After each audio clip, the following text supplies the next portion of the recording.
Welcome back to another episode. I'm so glad you're here. And if you are listening to this at this moment of exhaustion, if you found this episode because something in the title, it felt like it was written specifically for you, I want you to know that it was.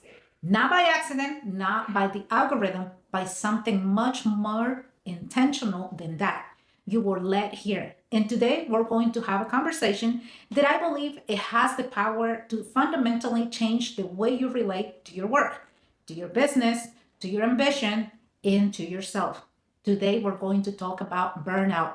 Not in the way that you have heard talked about it before, not in the surface level conversation, not in the take a bubble bath and set boundaries, not in the here are 7 productivity hacks that it will help you work smarter, not harder conversation.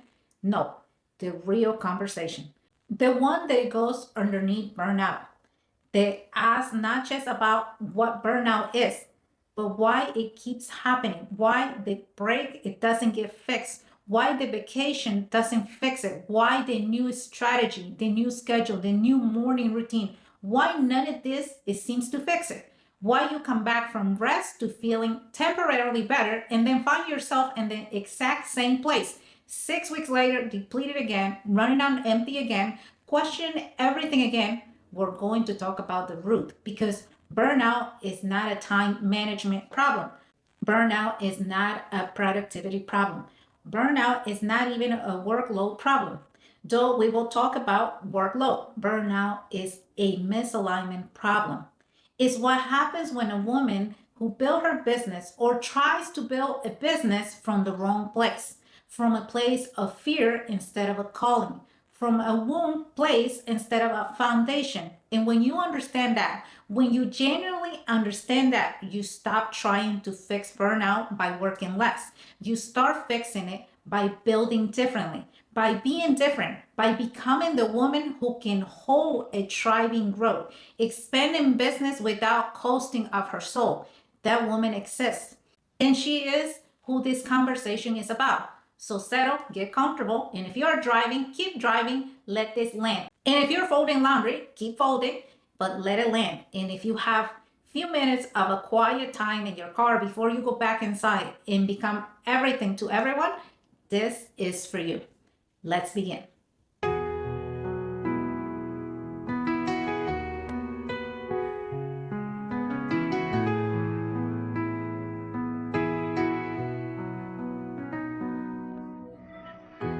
I want to start by describing burnout, not clinically, not with a checklist.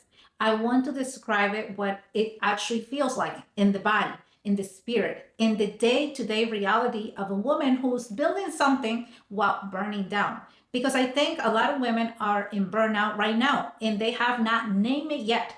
They are calling it something else. They are calling it a slump, a season, a rough patch, a lack of motivation. I need to pivot. They are diagnosing the symptom and missing the disease. So let me describe. Burnout feels like walking up tired, not the kind of tired that sleep fixes it, the kind of tired that is there when you open your eyes, that greets you before the day even started, that is not even asking anything of you, a heaviness. You feel like someone turned the brightness down on everything and you cannot find the dial. Burnout feels like doing all the things and feeling like nothing it has been done. Creating the content and feeling hollow. Showing up for the clients and feeling empty. Going through the motions of a business you once loved and feel like now you are a stranger in your own work. Burnout feels like resentment. And this is the one women are most ashamed of. Resenting the clients, the business, the phone in the inbox in the mess. Resenting the version of yourself that says yes to all of this. Resenting the ambition that started all. Burnout feels like your body is stagnant and revolved. The headaches, the sleep doesn't restore. The getting sick the minute you slow down. The anxiety that it leaves on your chest like a permanent resident. The constant low grade tension in your shoulders, your jaw, your stomach. A body that is always braced, always holding, always waiting for the next thing to manage. Burnout feels like the loss of the dream, not the dramatically. You don't wake up one day and you decide, I don't care anymore. It happens slowly. The vision that it used to excite you, it starts to feel heavy. The business you were building with joy, it starts to feel like burden. You are not sure should you continue to carry underneath all of it or just to abandon. Underneath the exhaustion and the resentment and the loss of vision, there is a question, a quiet, painful, private question that you may never have said it out loud. Is this what success is supposed to feel like? Because if it is, if this is what I'm building, a business like I feel right now, if this is what growth feels like, this is what is the cause of my ambition, then maybe the woman that I think I want it to be, I don't want it anymore. And I want to answer that question directly. No, this is not what success is supposed to feel like. This is not what growth is supposed to feel like. That is not the cause of ambition. This is the cause of building from the wrong place. It can be differently. It has to be different because the version of success that it comes at this cost is not sustainable. It's not real. It's not what you were called to do in your body. The wise, honest, compromising intelligence of your body has been trying to tell you that for a long time. The burnout is not a failure. The burnout is a message. And the message is the way that you have been building is not the way. So let's talk about how women end up in burnout in the first place. Because it doesn't start here. Nobody sets out to burn out. Nobody wakes up first thing in the morning on their first day of their business and thinks, I'm going to work myself into a state of chronic depletion and resentment. It starts somewhere else entirely different. It starts in a place that it feels like motivation, ambition, and drive. And somewhere along the way, something shifts. Here is what I have seen working with women who are building businesses and burning while they're building. It's almost always it starts with proving, not purpose, not calling, not genuine, grounded soul level desire to make it different in building something meaningful, but proving to themselves that they can do it, that they are enough, that the years of doubt and dismissal were wrong, that the people who did not believe in them, they were wrong, that the version of themselves that played small for so long was not the real version, that the real version is here. She's capable and she's going to build something to prove it. And proving feels like fuel in the beginning. It absolutely does. It lights you up. It gets you up at the bed and it keeps you up late. It generates a kind of momentum that it looks like the outside is passion, like it's purpose. But proving is not sustainable fuel because it's not clean fuel. It's the fuel that it burns hot and fast and leaves residue. It's the fuel that is contagion on external validation, on results, on other people's response, on metrics, on going up and down. And it is fuel that runs out the moment the evidence doesn't cooperate, the moment that the launch doesn't convert, the moment that the follower counts stalls, the moment that the revenue plateaus, the moment someone criticizes the work you pour into everything, the woman running on proving fuel hits that moment. And she does not slow down. She speeds up. She does more. She creates more. She posts more. She shows up more. She hustles harder because it's the current field of effort is not producing results. More efforts will. More output will. More grinding will do the work. And for a while, it does. For a while, more effort produces more results. And the proving engine fires back up and the momentum returns.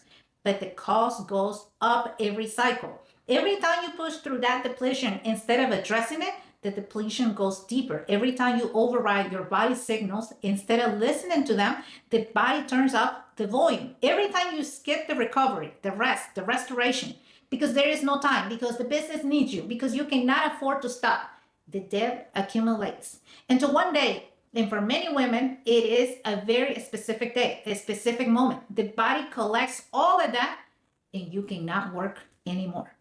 Not won't, cannot. And that is burnout.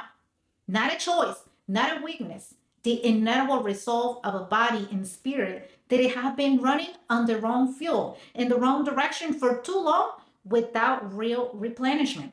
And I want to challenge something that business world tells women.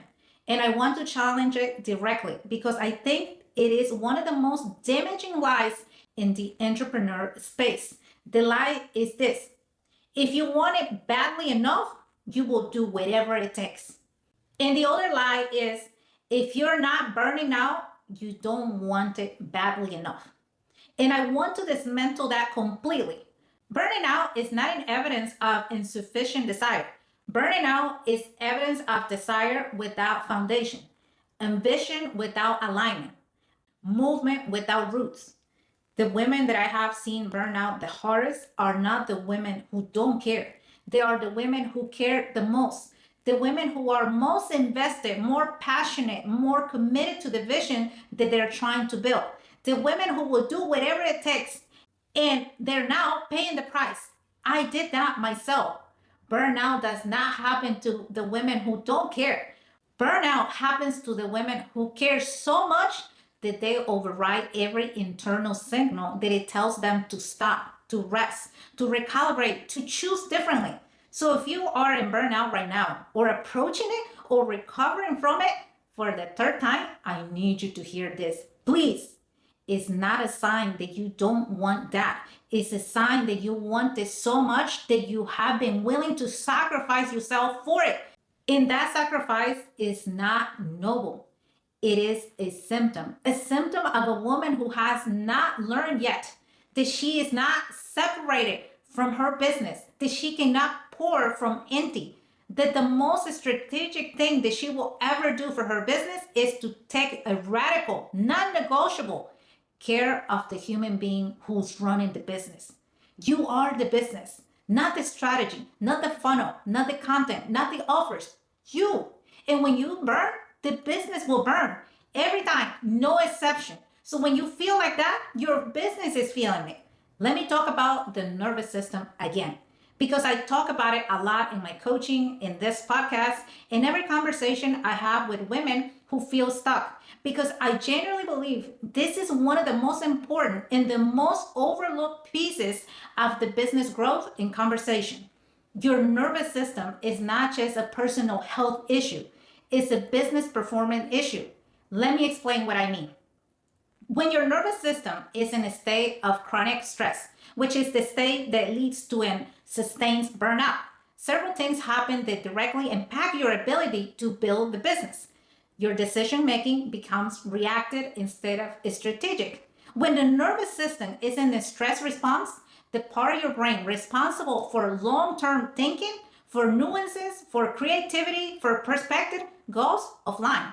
And that part responsible for immediate survival takes over, which means you stop being thoughtful, aligned, visionary decisions and start making decisions based upon fear, reactive, short-term decisions that panic, the desperate launch, the drastic price drop, the impulsive rebrand. They are not strategic failures. They are nervous system in survival mode, making decisions that they were never designed to make. Your creativity contracts in a relaxed, regulated, safe state. The human mind is extraordinary. Creative ideas, they will flow. Solutions will show up. Connections are made between things that they seem unrelatable. This is the state in which great content is created. Great offers are designed. Great strategies emerge. But in a chronic stress state, creativity shuts down because creativity is a luxury. Into a nervous system focused on survival, there are no luxury. There is only the next threat. Your magnetism diminishes. This is one of the hardest to quantify, but every woman who has experience knows exactly what I mean. This is a version of you, relaxed, grounded, fully present, genuinely joyful, who is magnetic, who draws people in, whose energy is felt before a word is spoken. And then is the burnout version of you, the one that is contracted, depleted, running on cortisol and caffeine and sheer willpower, who repels the very people she's trying to attract, not because she's not good enough, but because energy is real. People feel it. In desperation, even when it's underneath everything, well disguised desperation of a woman who needs this lounge to work because she has been working herself to death and she needs something to show for it. That energy lands and people feel it. And it doesn't convert. Your capacity to receive collapses when you are depleted, when the nervous system is in survival mode, when every resource you have is going towards just getting throughout the day. There is nothing left to receive with. A client, yes, feels like more responsibility. You're not sure if you can handle it. A financial windfall feels like more complexity, more stress, more to manage. Good news is met with tightness instead of joy because your system is so overwhelmed that even positive change feels like threat. This is why burnout is not just a personal problem. This is why healing is not just a self care. This is the most important thing in business investment. A regulated nervous system is not just nice to have, it's the engine of your business. And now I want to talk to you about what it looks like building from womb versus building from wealth. This is the distinction that I think explains most about burnout than anything else. Building from womb means building your business from a place of pain, lack, fear, or something to prove. It means your content is created from anxiety. What if I don't post enough? What if the algorithm punishes me? What if they forget about me? It means your offer is created from desperation. I need this to work. I need these clients. I need this revenue. And it means your consistency is maintained through force. Why knuckling through resistance, overriding the body, pushing through depletion because stopping feels like failure. And it can work for a while. It can produce the result, real results, clients' revenue, growth, visibility, but the cost is everything. Because you cannot build from a womb indefinitely without the womb getting bigger. Every time you push through without healing, the womb gets deeper. Every time you create from anxiety, the anxiety grows. Every time you ignore your body signals, the signals become alarms. And to the womb is so large that it's consuming you. It's consuming the very business it was supposed to be building. Building from the well is different. The well is not an inspiration. The well is not just motivation or a good day, a high vibe moment that it lasts until the first hard comment arrives. The well is what you have built internally, the foundation, the identity, the healed places, the regulated nervous system, the genuine, the grounded, the unshakable sense of who you are and why you are here. That doesn't arise and fall with the metrics. When you build from the well, your content comes from abundance, from the genuine overflow of a woman who has something to say, who wants to say it, who is not creating because she has to, but because she genuinely cannot stop sharing who she is. And that content, that overflow content, is the content that reaches people in a way that manufactured content never can. When you build from that well, your offer comes from clarity, from a genuine understanding of the transformation you provide, and a genuine belief that is valued. And that clarity lands in a completely different way than the anxious energy of someone who needs to say yes. When you build from that well, your consistency is not forced. It's not the consistency of a woman holding her breath between launches, pushing through resistance, doing it scared and stressed and depleted. It is the consistency of a woman who has built habits and systems and an identity that makes showing up the path of least resistance. Not because it's always easy, but because it is who she is. That is the difference. No more strategy, no better time management, not a different business model. The difference is where you are building from. In shifting from the womb to the well. That is the work, the real work. The work that ends the burnout cycle, not by working less, but building differently. Now let's talk about alignment because I believe the most burnout is ultimately an alignment problem. And when I say alignment, I don't mean a vague spiritual concept. I mean something very specific. I mean the alignment between who you are, your values, your calling, your gifts, your true desires, and what are you doing? How are you spending your time? The clients you're serving, the content that you're creating, your offers that you're building, the way you have structured your business day by day. When those things are in alignment, when what you're doing in the world matches who you are, actually in the deepest level, work doesn't feel like work. Not always. Not in the sense that it's effortless or it's easy, but it feels like yours. It feels right. There is an energy that comes from doing aligned work that regenerates even if it's expanded. You give and you get refilled. You pour out and well fills back up.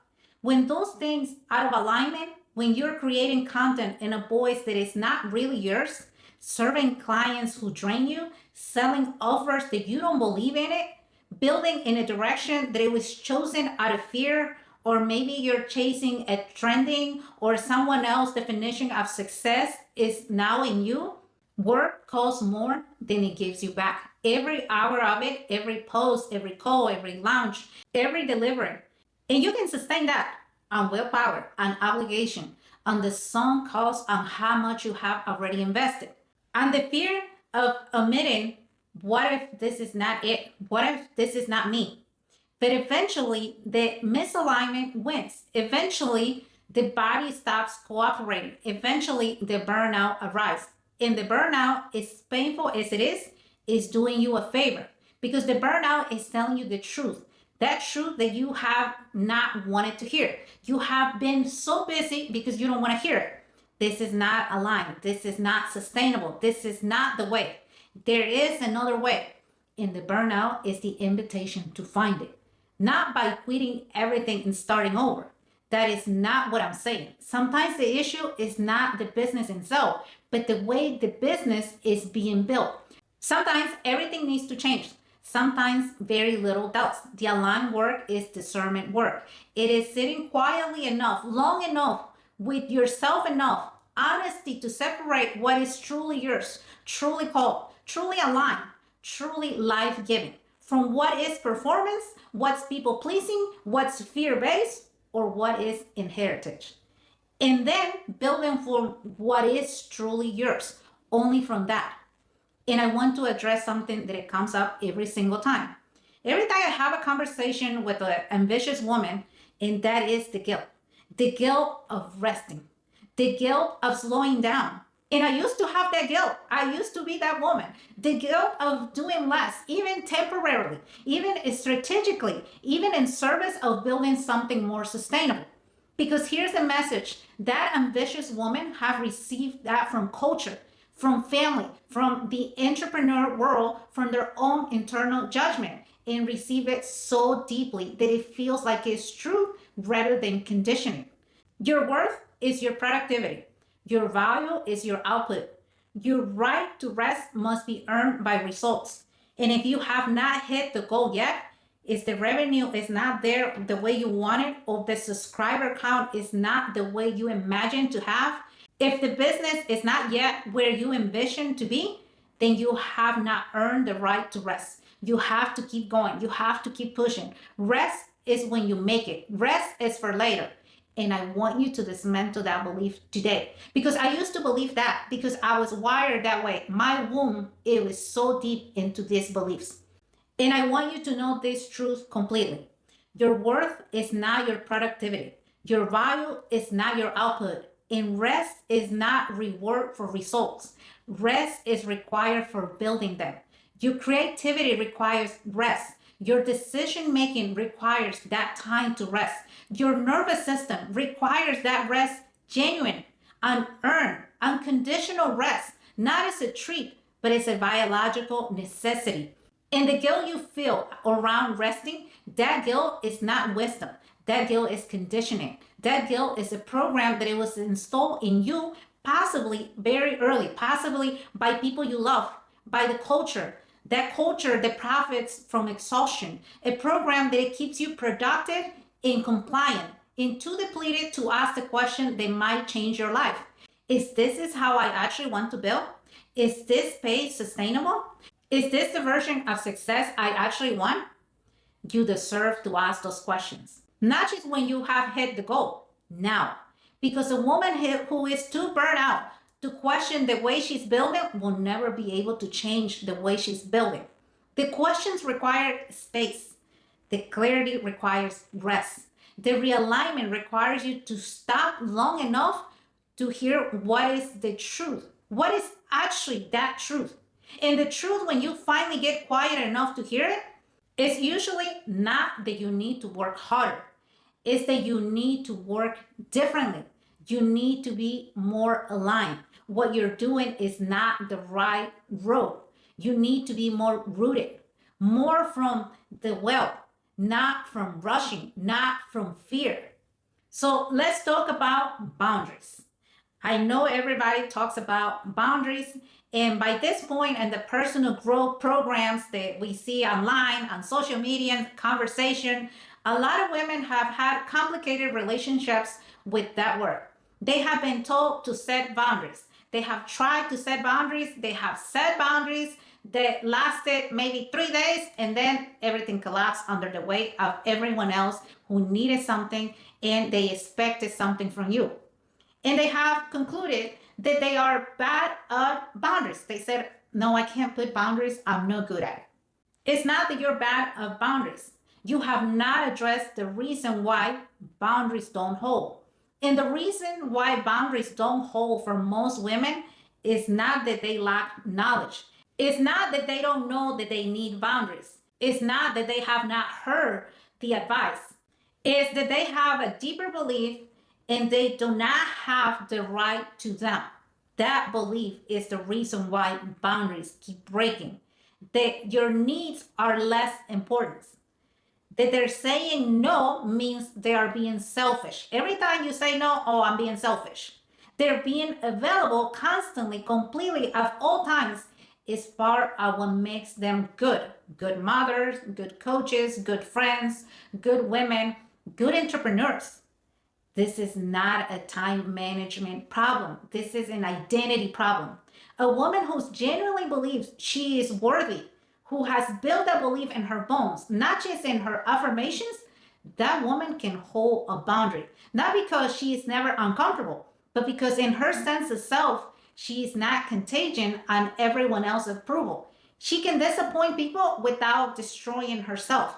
She can say no without feeling bad about what people are going to say or they're going to think because it's not about her. The work of building real, sustainable, lasting boundaries is not the work of learning the right scripts or the right phrases. It's the work of building the identity of a woman who knows at a cellular level that she is allowed to take a space, that her time is valuable, that her energy is sacred, that her well being is not a footnote in the story of her business. It is the story. Because when she is well, she serves better. When she has more, she can give more. When she is rested, she creates things that can change lives. When she's depleted, when she's running on empty, giving from deficit, serving for a place of burnout, she's not serving anyone well. Not her clients, not her family, not herself. The boundaries is not selfish. The boundaries are what makes the service possible. I want you to spend some time on something that I think is deeply misunderstood in the wellness in business space, and that is the conversation about self care. Because self care has become a marketing category, a product line, a content niche, and somewhere in the process of being commodified, it has lost the actual meaning. Self care has become bubble baths, candles, a glass of wine at the end of the week, a face mask on Sunday, a morning routine that lasts exactly as long as the motivation to maintain it. And those things are fine. I'm not dismissing them, but they are not what I'm talking about. The self care that I'm talking about is not reward at the end of the hard week. It's a practice, it's a discipline, it's a non negotiable commitment to the human being who's running the business. The self care that I'm talking about is protecting your sleep with the same ferocity that you protect your lunch calendar. It's moving your body, not as a punishment or as a tool or for a different body size, but as a fundamental act of respect for the nervous system that it runs everything. It's feeding yourself in a way that it resources you rather than depletes you further. And it's having relationships, real ones, deep ones, the ones who add to you, the ones that fill you up in ways that business cannot. Because the business cannot be your only source of meaning, of identity, of connection. A business that it holds all the weight will collapse under. And so do you. And it is having a spiritual practice, a place of genuine connection to something larger than the next launch, than the next client, than the next milestone. A place where you remember who you are beyond the business, where the metrics don't matter and the algorithm doesn't exist, and you are not building or proving or performing. You are simply being. That practice looks different for every woman, but the need for it is universal. Because without it, without some regular practice of returning to yourself, to your center, to the deeper truth of who you are and why you are here, the business becomes the whole of your identity. And that is terrifying because business is uncertain. A business can have a bad month. A business can plateau. A business can fail. And if the business is your whole identity, then when the business struggle, you struggle. Not just financially, existentially. And at that level of your sense of self, your sense of worth, your sense of reason of being, and that is not the foundation, and you can hurt yourself deeply.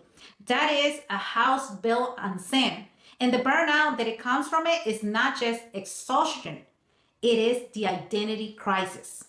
And the answer to identity crisis is not a better content calendar, it is roots. Going deep into who you are. What do you believe? What is your value? What are you actually here to do?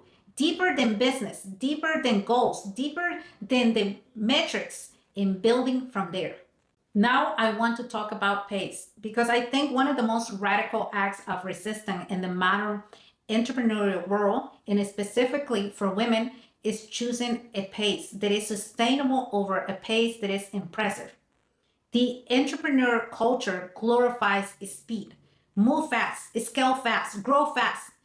Hundreds of thousands of followers in 6 months, a six-figure launch in 30 days, overnight success stories told without the context of everything that it came before that overnight growth.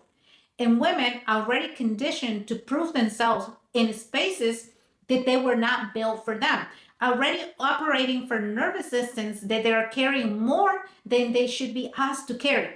They internalize that pace as the standard and they run at it until they can't no more. I want to offer you something different, a different metric. Not how fast you can grow, how long you can sustain. Because a business that it grows at a pace that is sustainable, that is aligned with your capacity, your values, your season of life, your actual energy, and sustain for 10 years, for 20 years, for a lifetime, that business will produce more impact, more income, more legacy than any business that is sprinted hard for 8 years or 8 months and then collapse. That is not a win.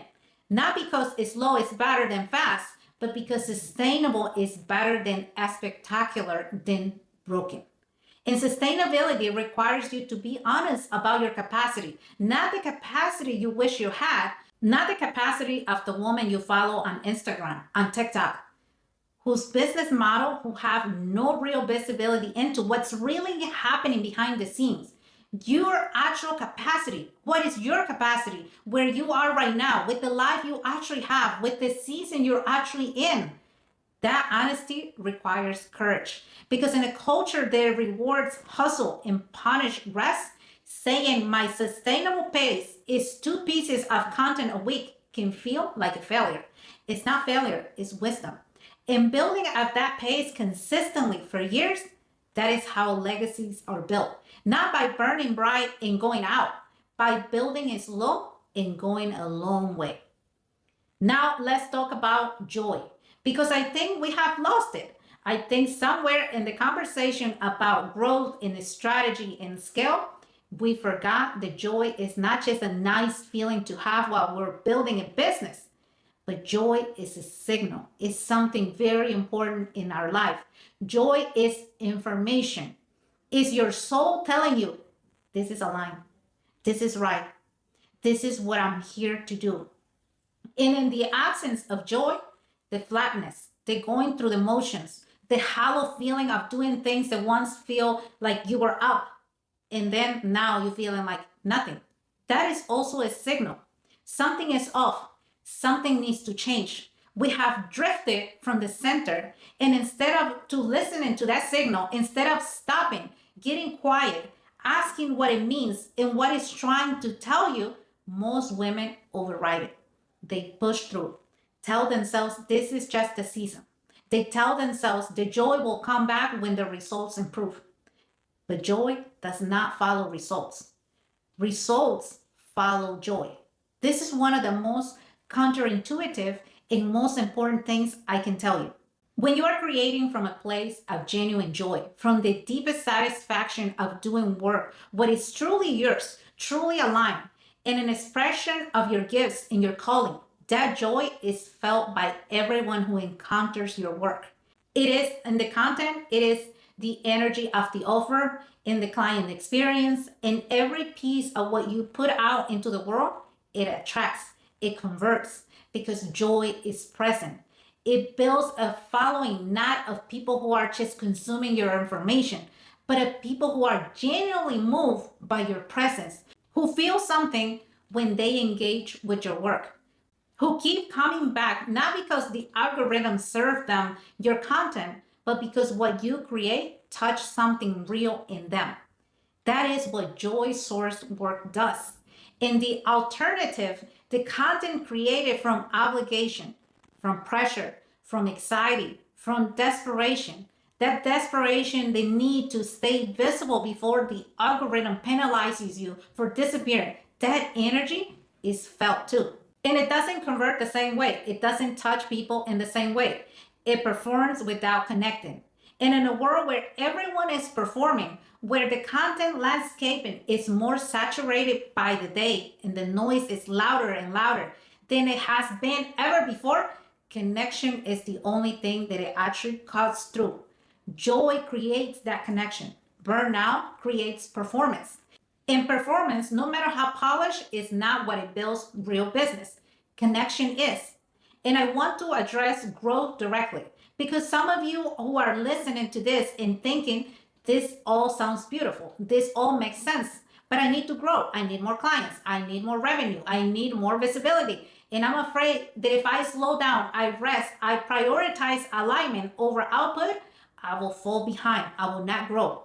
And I want to address that fear honestly because it is real and it deserves a real answer. And here's what I know: sustainable growth is not a slower growth. In many cases, it's faster because the woman who is regulated, who is rested, who is aligned, who is building from well, she produces better work in few hours than the version of yourself that is trying to do it in 12 hours days.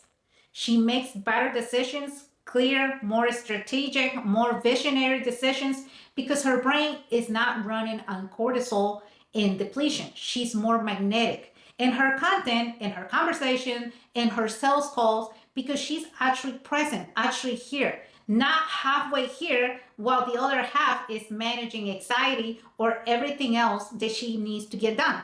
She's more creative. Her ideas are fresher, her content is richer, her offers are more aligned because creativity requires white space and she has intentionally created that space. She serves better, her clients get more from her. She feels more supported by herself. She gets better results with her because she is giving from abundance rather than from the thin edges of depletion. And the results she creates are more sustainable. They compound, they build on each other because the foundation is solid in that woman.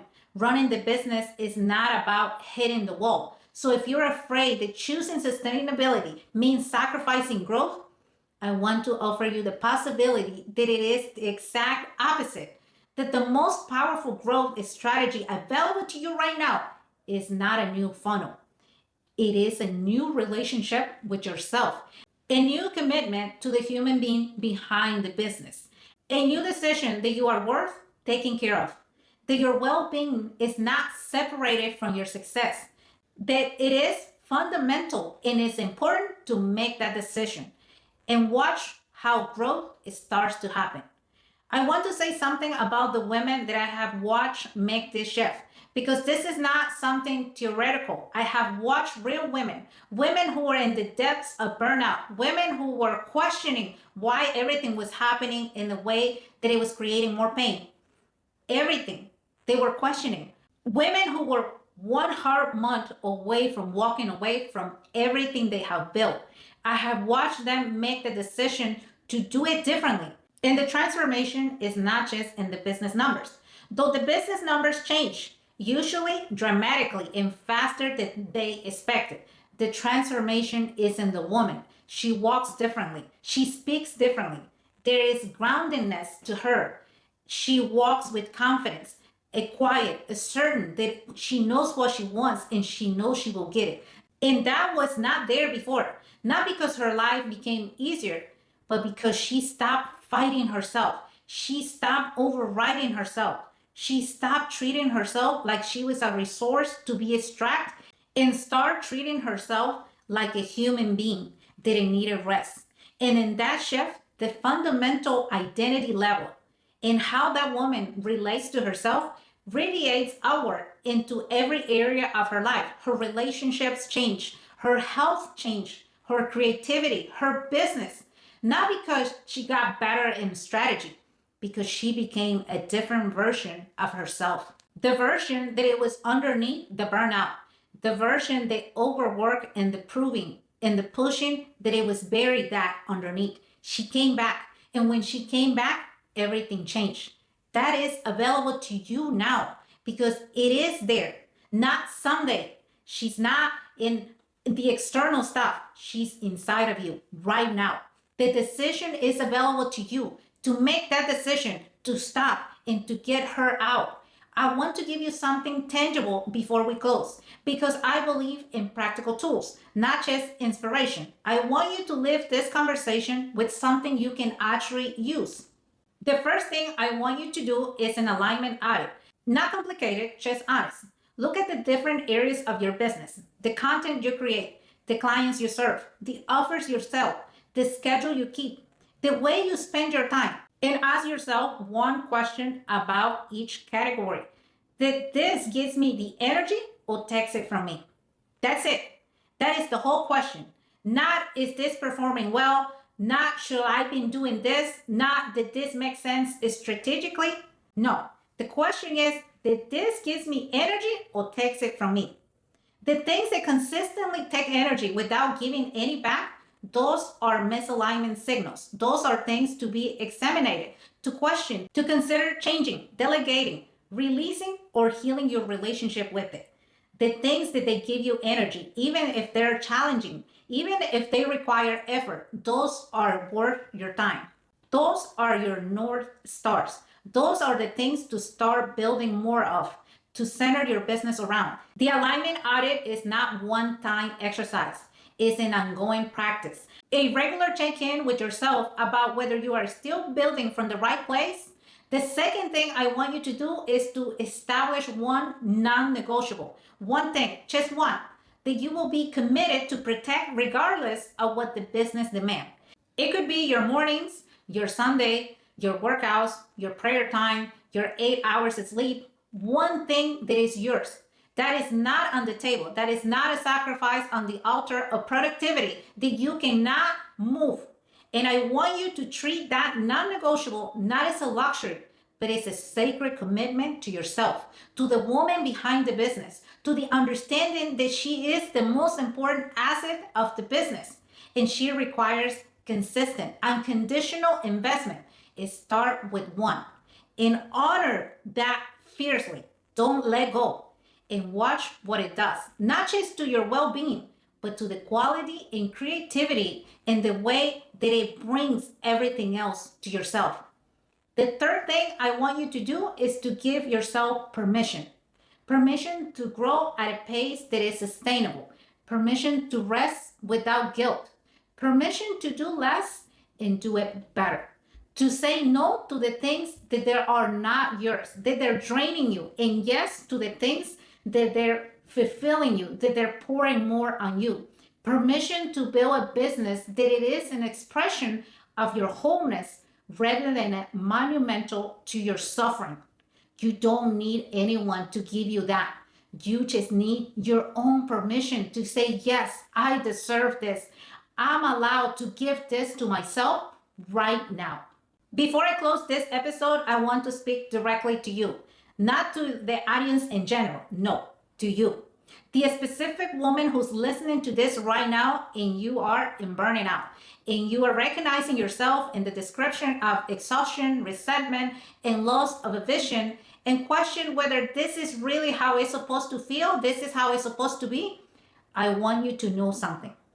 You are not too far gone. You are not broken. You are not late. You are a woman who has been building hard for a long time from a place that it was never going to sustain her forever.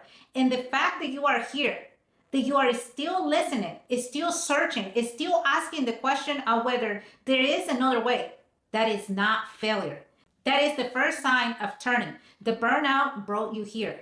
And here, this conversation, this moment, this recognition, this is the beginning of a different way. But recognition alone is not enough. Understanding alone is not enough. You have to decide. You have to decide that the woman behind the business matters, that she is worth of protecting, that she is worth of healing, that the way you have been building is not the only way, and then you are willing to try something different. And then you have to let someone help you because you cannot heal alone what you develop alone. Because the patterns that they are driving the burnout are not just patterns that you can think your way out of it. They require support, real, deep, one-on-one support, someone who can see you clearly, who can hold a space for you to be honest, who can help your identity, the specific misalignments, the specific blocks, the specific place where the foundation needs to be rebuilt. That is the work I do. That is what I am here for. I have limited spots available for private coaching, and I want to be clear about what it means. This is not a group program. This is not a course. This is you and me in real conversation, doing the real work, looking at what is actually happening, addressing the actual roots in building together the foundation that makes sustainability, that makes the growth not just possible, but inevitable. If you're ready for that, if something in this conversation has confirmed something that you have been already feeling, if you are already done with the cycle of pushing and burning and recovering and pushing again, I want to invite you to take the step. Go to www.therealnextlevel.com and apply. It's not a complicated process. It is an honest conversation about where you are, where you want to be, and whether we are the right fit to do this work together. And I want to say this clearly. The timing will never be perfect. There will always be a reason on why you should wait. The bills will always exist. The schedule will always be full. The circumstances will always have a reason why to say, I'm not there yet, not now. But the woman who breaks the burnout cycle, the woman who actually changes the way she builds, is not the woman who waits for the perfect circumstance, the perfect moment. She's the woman who has decided that she is worth the investment before the circumstances agree. She is the woman who says, enough, not someday, now. I deserve it. If that is you today, if this episode landed somewhere real, let that be the decision. www.therealnextlevel.com. Take the step. You have waited long enough. And now I want to ask you to do something else. Before you close this episode, if this conversation meant something to you, if it shifted something, name something, confirm something that you have been trying to articulate, please share it. There is a woman in your life right now who is burning, who is doing it all and feeling nothing, who is showing up on social media with a smile and collapsing behind the scenes, who has been calling herself lazy, undisciplined, not cut out for this. When the truth is, she is blocked, she is misaligned, she is building from the wrong place, and she has never heard of this. Explain it in a way that it makes sense.